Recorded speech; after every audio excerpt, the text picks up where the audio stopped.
L'école des Chasseurs-Nabord nous a servi de quartier général pour mener notre enquête sur la mystérieuse corne Cornimont.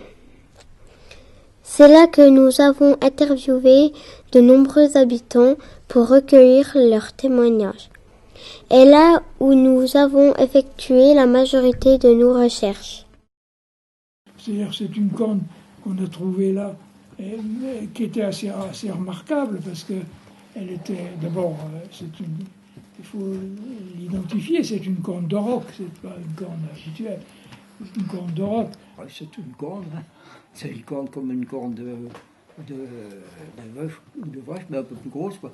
Parce que d'après ce que j'ai vu, les aurochs qui mesuraient 2 mètres de haut et 3 mètres de long. Alors les gens qui le décrivent disent qu'elle mesurait 70 cm et 15 d'embouchure.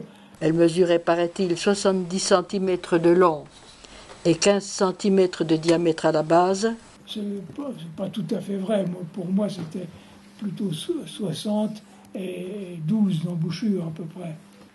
Et on ne sait pas quand, justement, quand on nous la faisait visiter avec l'école, on nous faisait remarquer qu'il y avait des inscriptions, des graffitis dessus, quoi, des gens qui avaient essayé de gratter pour mettre leurs initiales, sans doute.